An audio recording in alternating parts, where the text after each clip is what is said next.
Bismillahirrahmanirrahim. Alhamdulillahilladzi amarana bisu'alil jannati wan najati minan nar, izharan lil ubudiyyati wal iftiqar. Ashhadu an la ilaha illallah wahdahu la syarika lah, al-malikul jabbar, wa ashhadu anna sayyidana Muhammadan abduhu wa rasuluhul mukhtar. Allahumma salli wa sallim ala sayyidina wa habibina Muhammad nuril anwar wa ala alihi wa ashabihi wa dhurriyyatihi al-adhar, amma ba'du.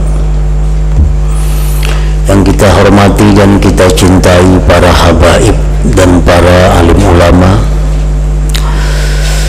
para muhibbin, hadirin dan hadirat rahimakumullah. Puji dan syukur kehadirat Allah subhanahu wa ta'ala yang memberikan segala-galanya kepada kita sehingga kita dapat kembali berkumpul bersama-sama di majelis yang penuh berkah ini. Salawat dan salam kepada junjungan kita Nabi besar Muhammad sallallahu alaihi wasallam dan kepada seluruh keluarga, para sahabat, zuriat beliau yang suci. Para muhibbin rahimakumullah, al-hadits at-tasi' wal 20, hadis yang ke-29 dari 40 hadis.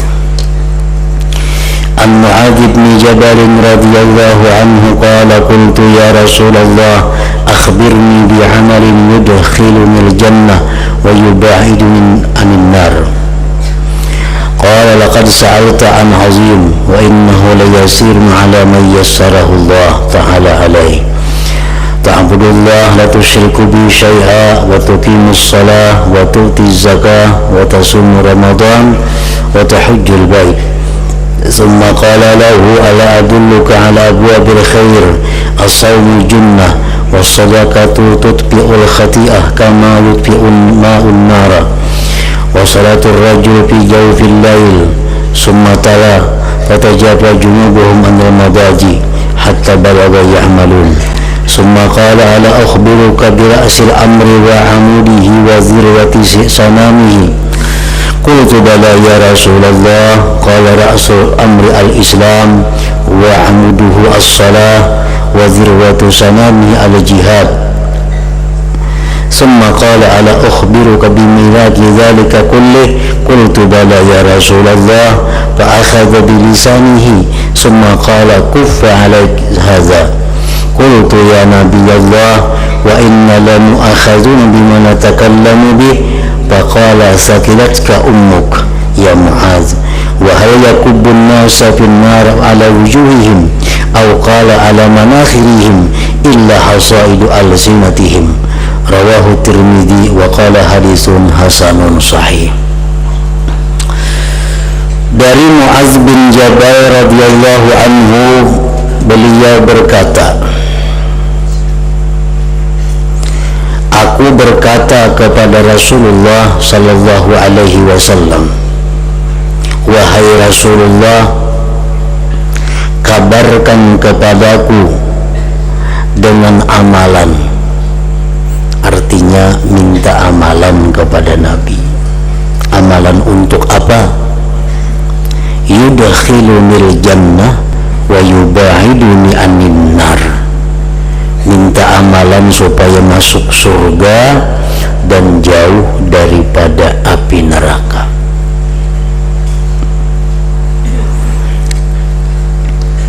Qala, berkata Rasulullah,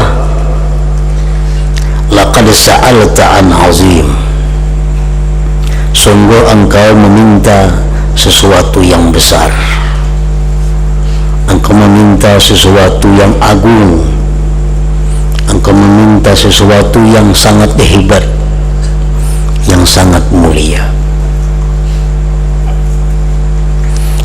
Dan ada pula yang mengatakan pengertian azim di situ adalah sesuatu yang sangat berat, sangat sulit. Nah, para muhibbin rahimakumullah, Di sini kita melihat, mendengar bagaimana sahabat-sahabat Rasulullah kalau mereka datang kepada Nabi, mereka minta petunjuk, mereka minta amalan. Amalan apa? Amalan yang supaya mati ke surga dan terhindar dari api neraka. Karena inilah yang benar-benar mesti diminta. Ini yang benar-benar mesti kita pelajari. Kita cari amalan-amalan apa yang kita masuk surga mati itu jauh daripada neraka. Nah, apabila kita mendatangi seseorang yang kita anggap dia berilmu, kita mendatangi ulama atau mendatangi orang-orang saleh, hendaknya yang kita minta itu adalah amalan supaya mati ke surga jauh daripada neraka. Kalau kita minta petunjuk, minta pelajaran, minta kaifiat atau minta cara, mintalah bagaimana supaya kita ini bisa mati ke surga dan terhindar daripada neraka. Itu yang mesti kita minta kalau kita bertemu atau mendatangi orang-orang yang berilmu atau orang-orang saleh lainnya.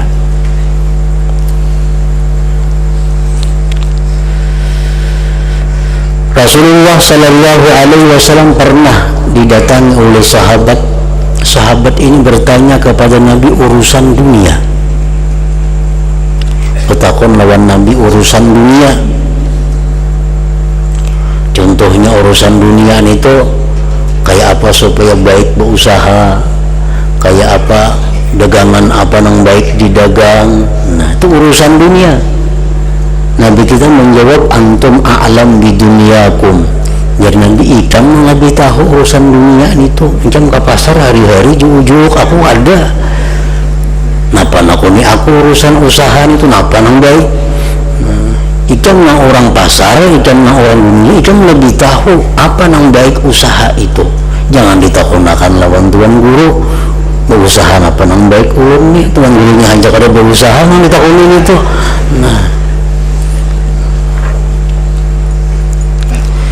Datang kepada orang saleh, datang kepada orang yang berilmu, yang kita minta itu apa? Supaya masuk surga, supaya jauh daripada neraka. Itu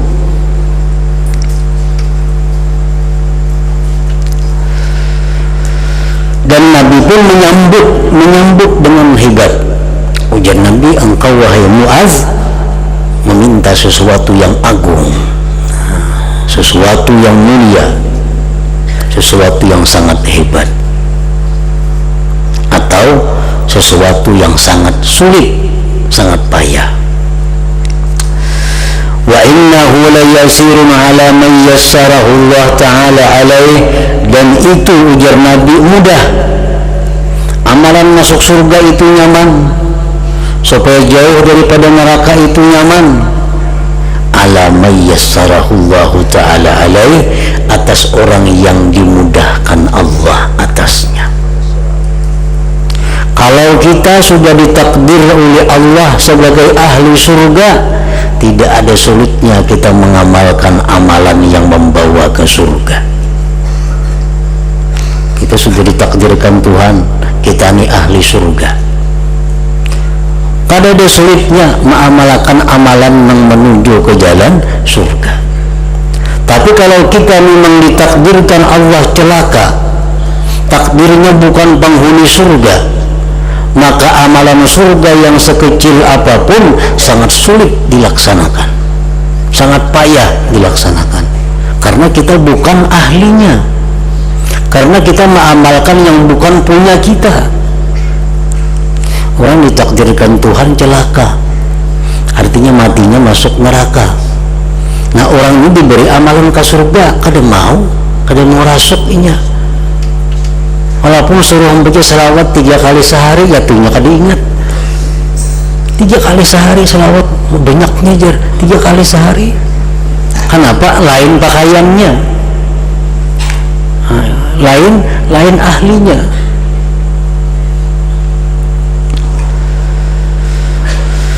Nah, itu adalah mudah, kata Rasulullah. Amalan ke surga itu mudah, amalan supaya jauh dari neraka itu mudah, amun orang itu dimudahkan oleh Allah Subhanahu wa ta'ala.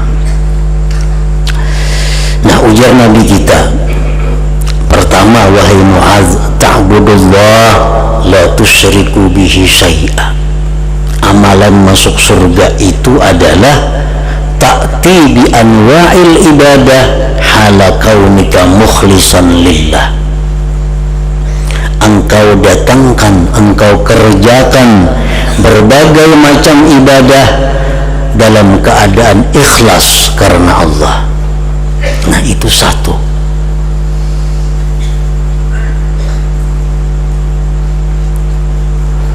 Yang kedua, ujar Nabi kita, wa tuqimus shalah,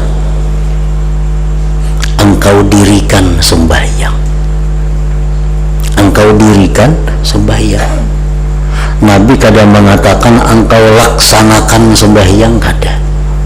Karena kalau laksanakan sembahyang bebarang aja, sembahyang juga ngarannya. Tapi kalau dirikan sembahyang, ini mesti tegak. Sama orang menajak tihang, tajak tihang, nyaman aja menajak tirut, karena gaya apa ke asal tetajak. Tapi kalau menegakkan tiang, nah itu ngalih, paksa makai lut makai lut, nah, supaya bujur-bujur caget tihang itu, dilihat di kanan, di kiri, di muka, di belakang, tegak. Nah itu ngalih. Nah sama halnya melaksanakan salat itu nyaman. Tapi kalau mendirikan salat ini sulit bagi orang-orang yang tidak dapat kemudahan dari Allah. Sembahyang di awal waktu itu bagian dari menegakkan salat, mendirikan salat. Sembahyangnya mengerti, sembahyangnya dalam keadaan sadar. Wa tu'ti zakah, membayar zakat. Wa tasumu Ramadan, puasa bulan Ramadan. Wa tahujjul baita, naik haji ke Baitullah bagi yang mampu. Nah itu kata Rasulullah adalah amaliyah-amaliyah yang memasukkan engkau ke dalam surga.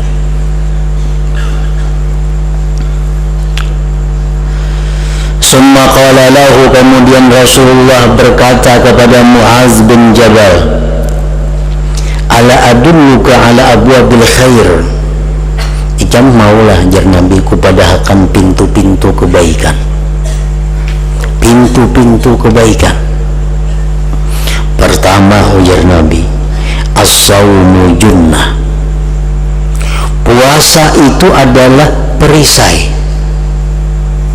Puasa itu perisai daripada syahwat, daripada syaitan, daripada bujukan hawa nafsu. Puasa. Wasadaqatu tutfi'ul khati'ata kama yutfi'ul ma'u an-nar. Yang kedua, ujar Nabi, sedekah itu memadamkan kesalahan sebagaimana memadamkan air terhadap api. Sedekah. Sedekah itu menghapus dosa. Tetapi dosa apa yang bisa dihapus oleh sedekah itu? As-saghairul muta'alliqah bihaqqillahi azza wa jalla, dosa-dosa kecil yang berhubungan dengan hak Allah azza wa jalla. Dosa-dosa kecil.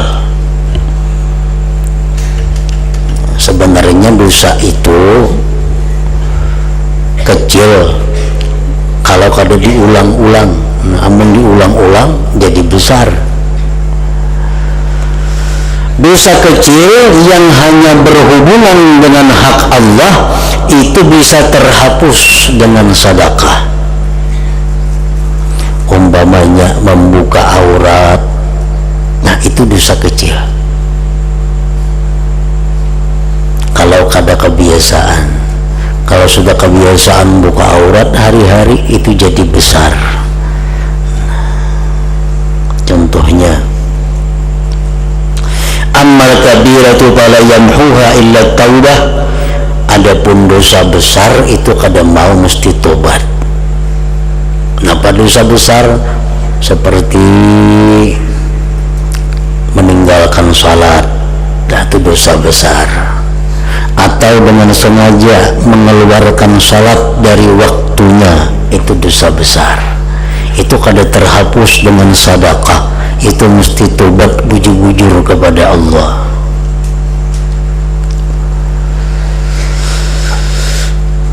Wa amma haqqul adami fala yamhuhu illa ridha sahibihi. Nah, kalau dosa itu berhubungan dengan hak manusia, itu kada kawa lagi dihapus lawan tobat, lawan istighfar, kada kawa dihapus lawan sedekah, kecuali minta ridha kepada orang yang diambil haknya itu. Wa salatur rajul fi jawfil lail, dan yang ketiga daripada pintu kebaikan itu adalah sembahyangnya seseorang di tengah malam. Sembahyang sunat jawfil lail, tengah malam, tapinya jam 12 tuh tengah malam masuk sudah. Baik bangun guring atau kada berguringan, tapi jam 12 ke atas ini laksanakan misalnya, itu tengah malam. Rasulullah membaca ayat Al-Quran, tatajafa junubuhum anil madaji hatta balagha ya'malun, sampai kepada ya'malun. Nah, sembahyang tengah malam, baik itu sembahyang tahajud itu artinya imbah guring, nah, atau sembahyang qiyamul lail nang kada beguringanan, itu abwabul khair. Rasulullah mengatakan pintu kebaikan. Artinya banyak kebaikan-kebaikan yang kita dapat kalau kita mampu sembahyang sunat di tengah malam itu. Apa-apa kebaikannya? Pertama, mubahatullah al-malaikah biqawamil lail. Allah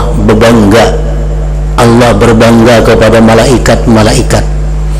Ujar Tuhan, hai malaikat-malaikatku, tuh lihat hambaku pulan-pulan, pulanah bin pulanah, pulan bin, lihat itu tengah malam ini sembahyang, padahal ini punya nafsu, ini punya syahwat.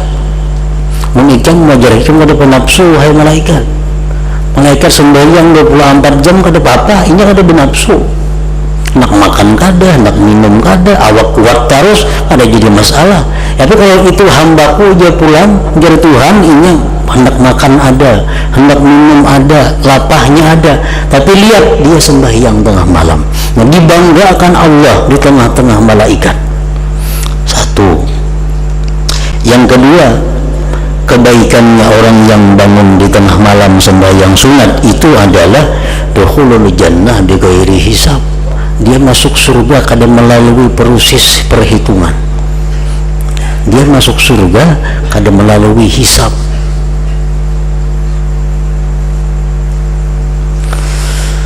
Nah, sembahyang tengah malam itu Rasulullah menyatakan cukup dengan 2 rakaat. Tengah malam kita sembahyang sunat 2 rakaat, itu sudah cukup. Kita sudah terbilang termasuk orang yang sembahyang di tengah malam. Para muhibbin rahimakumullah, tetapi amalia seperti ini akan bermanfaat besar kepada kita apabila kita bisa melakukannya secara terus-menerus, secara rutin. Tiap malam kita kerjakan, tiap malam, walaupun hanya 2 rakaat di tengah malam. Itu Allah sangat menyukai yang sedikit tetapi terus-menerus. Karena kita garing, kita garing. Padahal kita tiap malam sudah bagus sembahyang 2 rakaat, tengah malam sembahyang 2 rakaat, tengah malam sembahyang 2 rakaat. Kenapa garing? Garing kada kawa sembahyang kita. Tetap ditulis sembahyang 2 rakaat. 5 bulan garing, kada sembangunan inya malamnya garing. Tetap tiap malam ditulis sembahyang 2 rakaat. Sampai inya mati ditulis sembahyang 2 rakaat. Kenapa? Karena inya rutin sudah. Tuhan tahu ini menasihat di Tuhan sembahyang terus sebagai garing benaminya. Nah, ditulis oleh Tuhan. Nah, itu fadilatnya orang yang melazimkan, mengaktifkan sembahyang itu.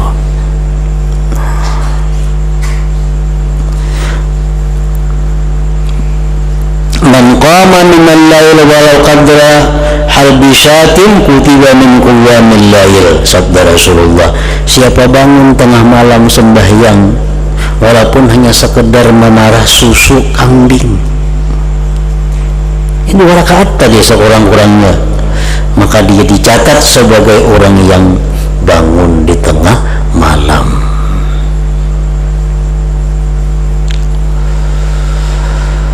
Nah, itu ujar Nabi kita adalah pintu-pintu kebaikan. Summa qala, kemudian bersabda Rasul, ala ukhbiruka bi ra'sil amr, adakah mau aku kabarkan kepada engkau wahai Muaz tentang pokok perkara, wa amudihi tiangnya, wazir watasanamihi puncak ketinggiannya. Qultu, aku jawab, bala ya Rasulullah, mau wahai Rasulullah. Kalau ujar Nabi, ra'sul amri al-Islam, pokok perkara itu Islam dahulu. Ambilnya kada Islam, mengapa aja amalan kada ada artinya. Islam itu pokok dahulu. Wa amuduhu, tiangnya, as-salat, sembahyang.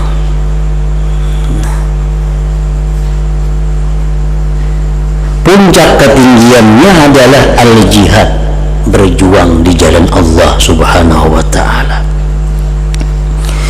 Summa qala, kemudian Rasulullah bersabda, ala ukhbiruka bimilaki dzalika kullihi, maukah engkau hai Muaz aku kabarkan dengan sesuatu yang mengikat itu seluruhnya. Qultu, aku jawab, bala, iya mau ya Rasulullah.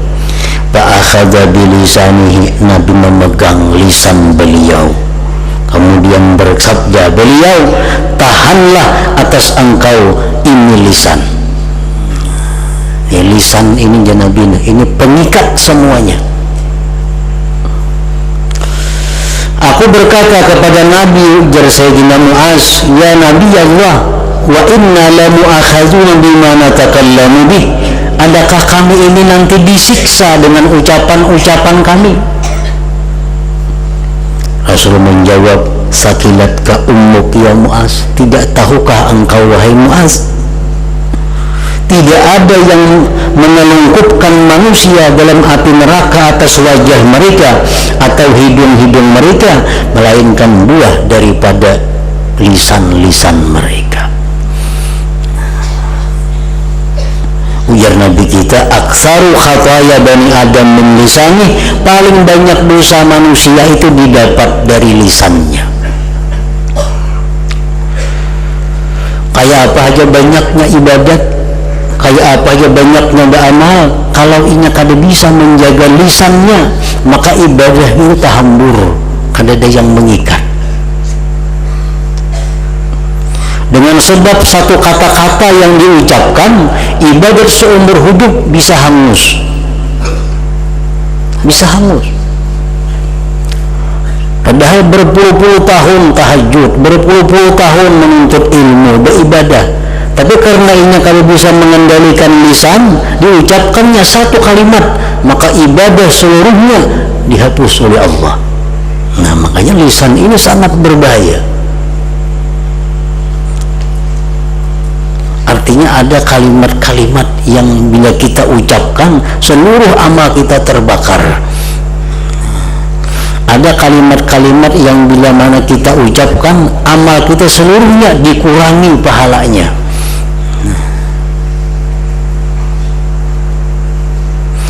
Dan Rasulullah menjelaskan bahwa kebanyakan dosa-dosa manusia itu di mulutnya.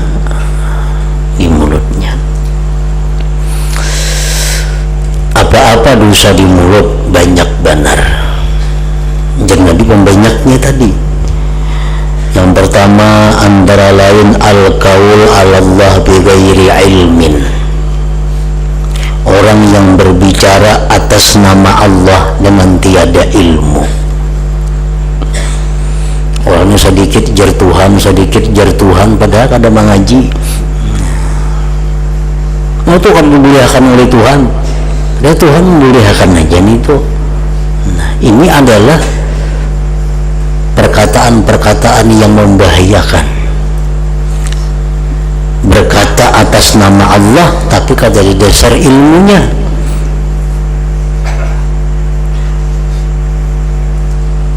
Kalau Allah mengatakan itu haram, kita katakan itu halal, kita murtad. Bila kita murtad, maka amal ibadah kita dari A sampai habis terhapus.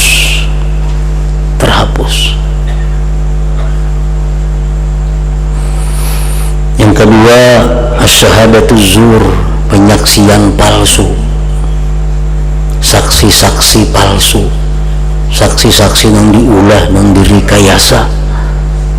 Nah, itu dosa di mulut yang sangat besar. Yang ketiga, as-sihir, membaca kalimat-kalimat untuk menyihir orang. Nah, itu termasuk dosa di mulut yang bisa membuat terhapus seluruh amal. Karena sihir-sihir ini, kalimat-kalimat itu bisa membawa kepada kafir. Kalimat-kalimat yang diucapkan oleh tukang sihir itu kalimat yang bisa membawa kepada kafir. Yang keempat, al-kadzab, mendakwa orang berzina. Ini berat. Wasi anu tu bejina, walaupun ini bujur bejina, jangan disambat-sambat. Si anu tu bejina atau si anu tu pelacur, sama aja. Yang kelima, al-kizib, dusta macam-macam. Ada dusta atas nama Rasulullah, ujar Nabi ini pada Nabi kada madahkan itu sudah pasti masuk neraka orang ini kalau kada tobat.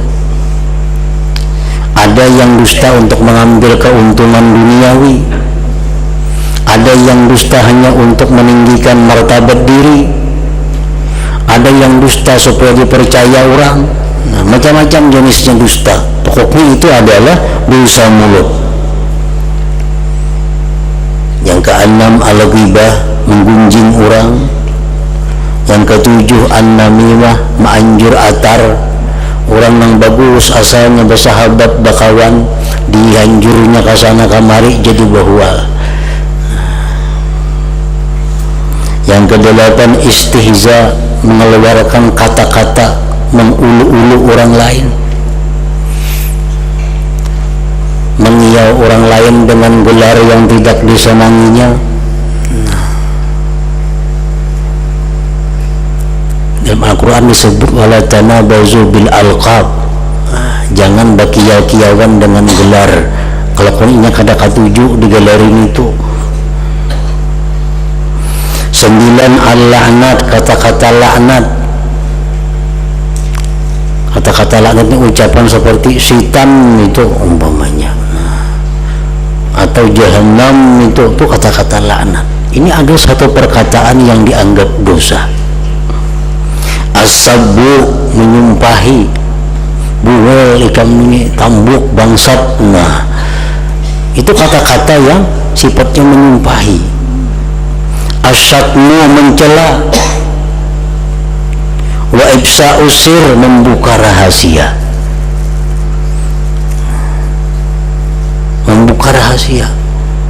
Baik orang ini berpasan minta dijaga atau kada dipasan, bila inya kada katuju dibuka, haram kita membuka. kita berpandir lawan si A, pandir.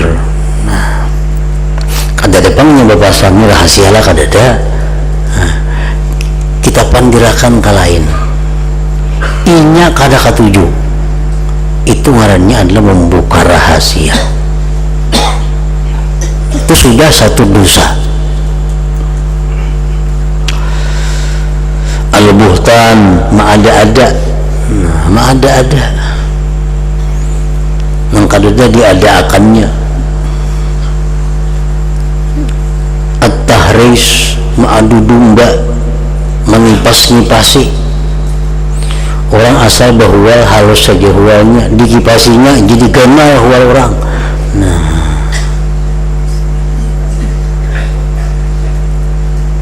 walaupun bujur menambah orang itu marah kepada musuhnya. Nah, itu adalah tahris, dosa besar. Kada terhapus dengan sedekah, kada terhapus dengan sembahyang 5 waktu, mesti tobat, bujur-bujur tobat. Membakar orang untuk menambah marah kepada orang lain, ini sudah salik teduh lawan itu. Kita beri bahan bulanginnya nih, diberi bahan apa ada tambah sarik. Nah, kalimatun uridu biha al-kibir, kalimat yang kita ucapkan yang kita maksudkan dengannya kesombongan. Nah, kalimat ucapan-ucapan yang mana kita beragak dengan ucapan kita itu dosa juga.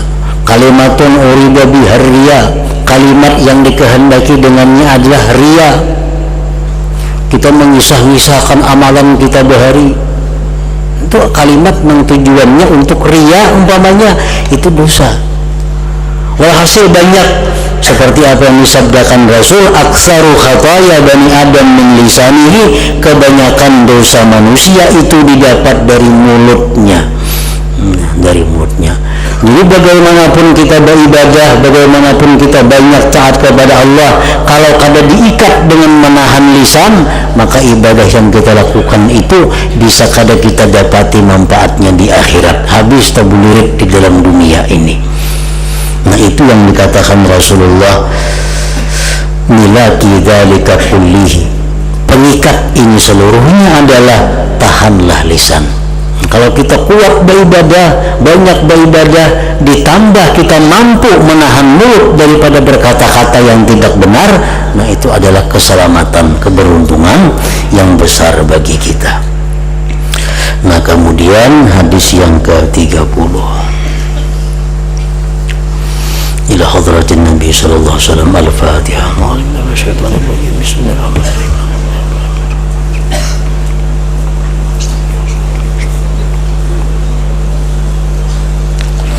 أشهد أن لا إله إلا الله وحده لا شريك له وأشهد أن سيدنا محمدا عبده ورسوله